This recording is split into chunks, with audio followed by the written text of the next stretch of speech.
Thank you, Dr. Kavita, for this interesting session and the invitation. I'll just share my screen. Sorry. So I would be discussing something on children who come with trauma like and cataract, who have penetrating eye injuries or maybe blunt trauma. So it really accounts for a reasonable number of cases in the developing world, and it can involve any structure. So traumatic injury to the lens could involve just any structure. And these have to be kept in mind when dealing with cases of traumatic cataract. There's increased incidence of inflammation as compared to normal children because of the injury. And others equally can adversely affect the visual outcome. It's an embryogenic age group, and we need to be careful about this and planning our surgical intervention.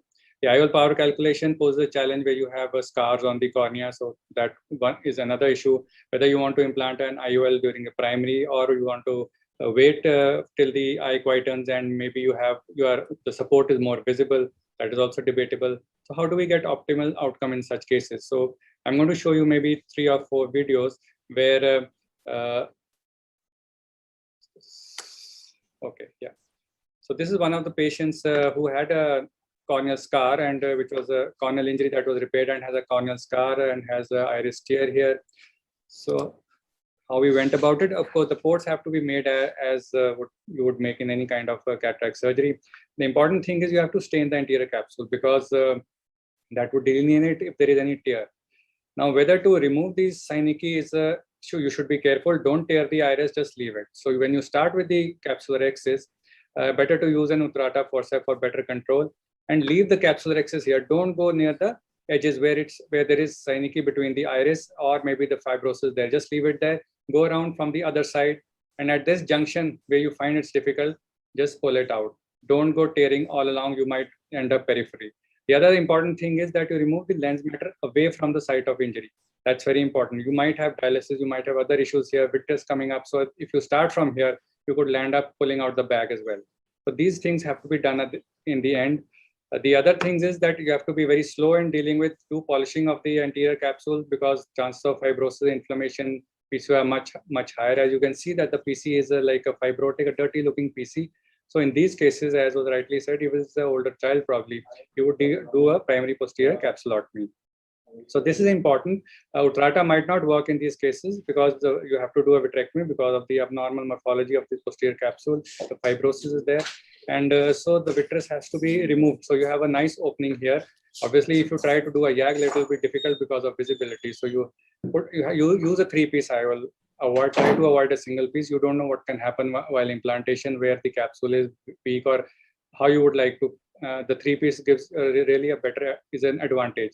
So the haptics are placed, and remember that you don't place the haptics under the area where there is scarring because that will lead to some kind of decentration of the IOL. So you have that a nice opening and IOL which is placed. Now the second patient, this is the second patient where again we had a corneal scar and you have this cataract, you have this empty space here. This could be vitreous. The important thing is stain it. You'll delineate the anterior capsule. Any tears or any other difference or where you want to modify your capsular axis would be important. You can see here that it's not staining here, so there's something missing out here. So we have to be careful when doing a rhexis.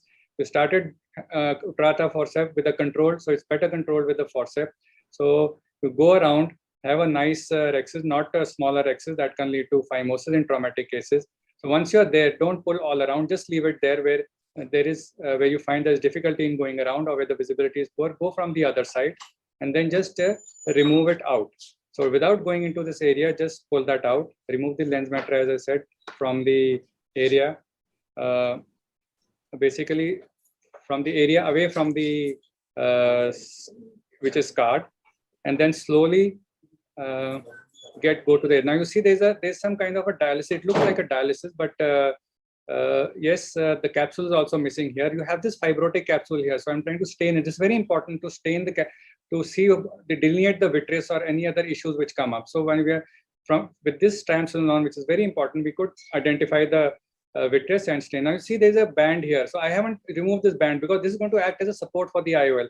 You don't know the anterior capsule. It was torn from there. So we have a 3-piece IOL, which you're putting in the bag. So the haptics would be outside. So the haptics would be in the sulcus on this. So it's like an anterior capture. So So the haptics are on this band. We don't know the capsule here, it's missing here. So had we gotten to the bag, it could have decentered, or the vitreous could have been engaged, things could have happened. So this band, this fibrotic band, helped us to have a centered IOL. And that is how when we remove the vitreous, remember to remove the vitreous, no traction should be there, and you should have a fairly good pupil. So this is the third case, and again you can see the sir, so yeah. Sorry to interrupt, but now we need to stop the video and move on to the presentation discussion. Sorry. Okay, that's okay. Yes. So I'll just okay, fine, just the last one, just give me 20 seconds, that's all. So this is another one where we did an optic capture. So this is another way of doing it. You can put the IOL in the bag and then go behind the posterior capsule without any vitrectomy. You can see the oblong posterior capsule here, which shows a good optic capture. So this is another way of going ahead and doing pediatric cataracts, your surgery in traumatic cataracts. And that's what I wanted to tell you. These tips are there. Do an ultrasound, do a lens matter aspiration away from the site of injury, try to perform a PPC, this high incidence of BAO, and posterior optic capture is another option. Intracameral steroids do help to decrease the inflammation. Thank you. Thank you, Dr. Jaspreet, for such a nice and informative video presentation. I call Dr. Jiten, Dr. Ankur, and Dr. Sandra for the panel discussion.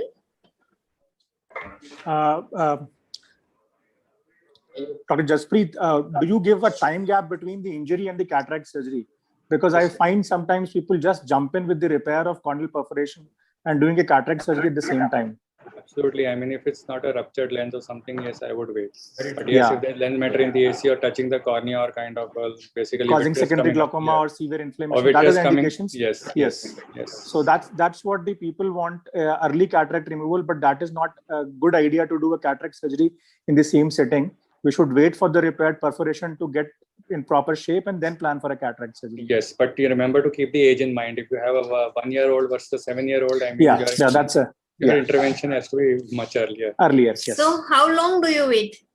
So basically, we have to wait for the eye to quieten. So if it's a young child, probably I would intervene early. I mean, whenever I find that it's maybe within a month or so. But usually I would wait for maybe 3 months or so to let the eye quieten down. Otherwise, but be careful, other things are okay. I mean, keep a regular follow-up for these children.